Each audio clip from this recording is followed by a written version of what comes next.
Hey guys, it's Celeste. Welcome back to... Hey guys, welcome... I can't talk. Hey guys, it's Celeste. Welcome back to the second episode of this interview with Lady Patriquin. We are going to talk about her experience as an adult with her therapist, etc., the final thoughts, all that stuff in this video. Remember to like, comment, and subscribe, share with your friends so we can get more people aware. With that being said, enjoy this video. Crap, I keep messing up. Okay, so you mentioned that when you were in your early 20s, well, someone for the first time mentioned that you could be on the spectrum. So tell me more about that. This is like my favorite therapist, the best therapist I've ever had, right? I absolutely loved him. And I had been seeing him for probably like 3 or 4 years at that point. And literally this person knows more about me than anyone else in the world. Like, I told this guy my entire life story. He made a comment one day. He was like, I don't know how you're not either addicted to drugs or dead in a ditch somewhere with everything that you've been through. It is remarkable that you are like as sane and functional as you are. Just that was like really validating. Just like, yes, my life has been incredibly messed up. And I somehow have managed to get through it pretty unscathed. This is after years of knowing me and knowing my whole life story and being able to like look at my childhood and see all the signs that were there from an outside perspective. And he just told me, he was like, I think that you may be on the spectrum. And I think that's something you should look into more. Tried to arrange testing for me, but we were never able to work out the transportation for me to get to the site to get tested. And then shortly after that, I ended up having to move to a different city for work. And I wasn't able to continue seeing him because I didn't have transportation. Unfortunately, he was like the best like support person that I had in my life. And I ended up losing touch with him. I didn't know anything about autism when he told me this. Like, I did not know the first thing. And I didn't even like, people will say that, oh, they had all these stereotypes from like media and movies and stuff like that. There's all these stereotypes out there. And they're like, well, I didn't think I could be autistic because I didn't have these stereotype behaviors. And I didn't even have that. I didn't even have the stereotypes. I just didn't know anything. Right. And it really wasn't until like my late 20s, early 30s, I started really kind of like learning and looking into this, and I found the actually autistic community. And that was when I really started seeing like, posts from people who are autistic, and it's just like, but I do that and I relate to that, and that was my childhood experience. And like, just until I found that community, I had never felt like I related to other people. And so finding the autistic community was the first time in my life that I'm like, oh yeah, I relate to that. Like, I fit in here. Like, these people understand me. Yeah, like someone gets me. Like, that was huge. And that's usually one of the first ways that people realize that they're autistic. If you relate to autistic experiences, you're probably autistic, because allistic people are not gonna think those things and not gonna have those experiences. One of the most common experiences that I've seen, feeling like there's something wrong with you or feeling like you're an alien and that you don't fit in. And one of my things I've always said is that I constantly feel like I'm speaking a foreign language.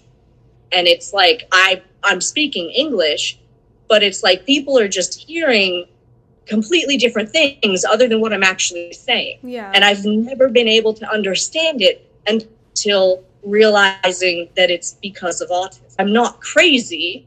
This is really a thing. Now I feel like I've found my people, and I feel like I'm able to relate to people, and I'm able to share my experiences and not just be laughed at or called weird or, ostracized.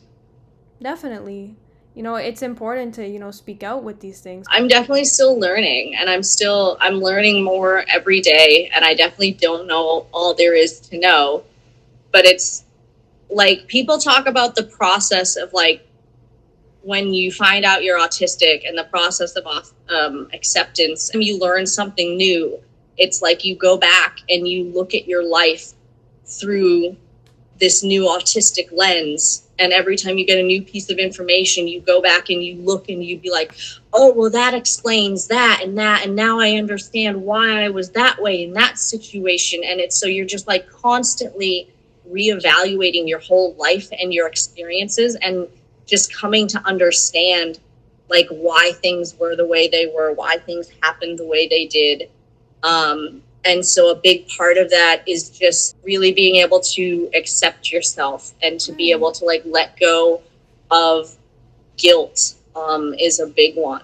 And like one of the things for me is particularly with social interactions, with like obsessing over every conversation that I have and going back and replaying it over and over in my mind and being like, oh, you know, I'm so stupid. I shouldn't have said that. Why did I say that? They're going to think I'm stupid. They're going to think I'm weird.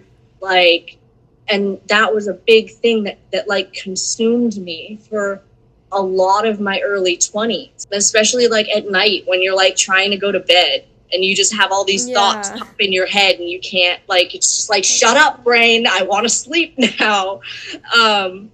And so, yeah, that's been a huge part of just being able to quiet that negative inner voice and just realizing that, like, I'm not weird, I'm just autistic. And what I do and say and what I've experienced is normal within the autistic community.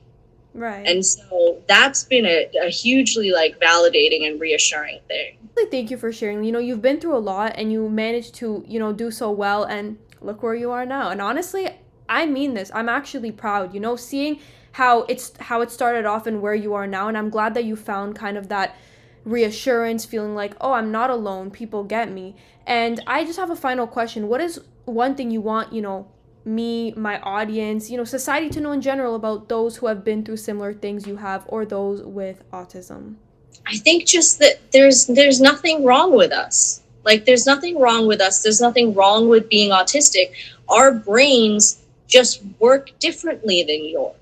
And that's okay. You know, like we process things differently. Even like to the point that a lot of autistic people take things very literally. And so that can be a difficulty in communication, where like we don't always get the same meaning from things, and it can cause a lot of issues with miscommunication and misunderstanding. I think one of the biggest things is just being patient and being willing to answer people's questions, because autistic people usually need to really understand like the nitty gritty and like the why of everything. And a lot of neurotypical people kind of tend to take being questioned about things as it's offensive or the person's being rude, and that's not what it is. And so it's like, don't assume malice or ill intent, you know, like give people the benefit of the doubt and assume that they're coming from a genuine and honest place, and just actually answer the questions that you're being asked. Because I know, especially in workplace settings, I've seen that's a big struggle for people, where like somebody will say, oh, well, you have to do this, and then they'll be like, but why? Like, and they won't even really be given an answer, and so then they struggle to do the task because they don't understand why they're having to do it. Yeah. Most of my issues are miscommunication and just not like understanding things that other people are saying. But yeah, I think just not assuming malice or ill intent and giving people the benefit of the doubt. I know another big thing is that autistic people tend to be brutally honest, like really, really honest. And people don't like that. People get very upset when you're honest with them, which is kind of backwards. But neurotypical society is very much, it's a lot of like acting and being fake and kind of putting on this fake persona, kind of like lying to each other to an extent. And a lot of autistic people just don't understand that and aren't willing to kind of play those societal mind games where it's like, we just want to cut through the bullshit and be like, you know, no, it's this, and not dance around the issue. So that can be another issue where we, you know, autistic people kind of tend to rub people the wrong way by being too honest or being too forward about things. And it's not, it's not meant to be offensive. We're not trying to be mean. We're trying to, like, if you ask us a question, we're going to answer it. If you didn't want the actual honest answer, you shouldn't have asked the question. There's just one more thing that I had wanted to address. Functioning labels are extremely harmful, and most autistic people are very against them.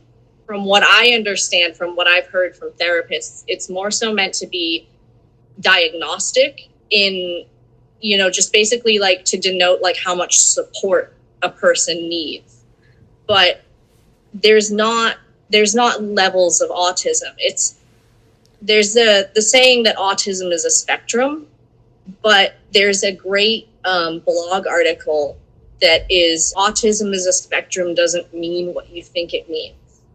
It's not a spectrum of like mild to severe. It's more like the color spectrum, where you just have different amounts of different things. So there's all sorts of like diagrams on this that explain it so much better than I'm going to with words. It used to have like high functioning, low functioning, and mild. And basically it was, if you were high functioning, it meant that you didn't, you could basically get through like day-to-day life on your own. You didn't need like a support person or a carer. You didn't need to be in like a group home. Whereas like low functioning would be usually people who would have a bunch of comorbidity diagnoses that, they have all sorts of other disabilities that are affecting their ability to care for themselves. Nowadays, the terms are in levels. There's level 1, level 2, and level 3. That is the current like diagnostic standard. Even that people are against. But it's more so from a medical perspective for them to just understand like how much support you need. But the issue with it is still that it's like if you're, deemed in that high functioning category, you're denied support. Right. And so that's, even if you're struggling, they're just like, oh, well, you're high functioning, you don't need the help as much as this other person. And that's just not how it works. And it's funny because my ex-boyfriend he worked for a program that ran care homes for disabled individuals. And he worked in a home where he was taking care of these 2 autistic brothers who were nonverbal, and, they had issues with like self-injurious behaviors and things like that. He would get really mad at me for saying that I'm just as autistic as they are. And he's just like, no, you're not. Like, they're way more autistic than you. And it's like, no, that's not how it works. Autism is autism. Right. There is no more or less autistic. We are all equally autistic. It's just they need more support in other areas that I don't need support in. Right. And it's like not right to, compare. And thanks for clarifying that. I think that was, important to know. Thank you again so much for being on here. And final words? Yeah, thank you for having me.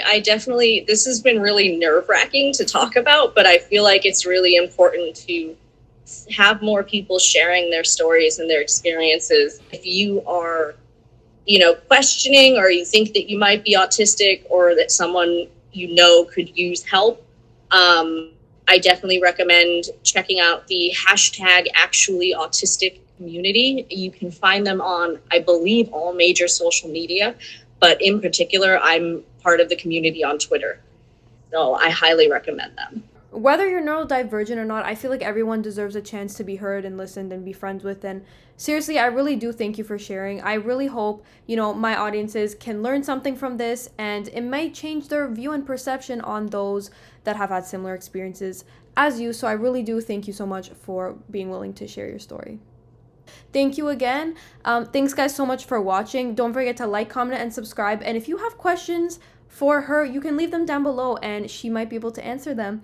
So thanks again so much for watching, and I will see you guys next time. Bye.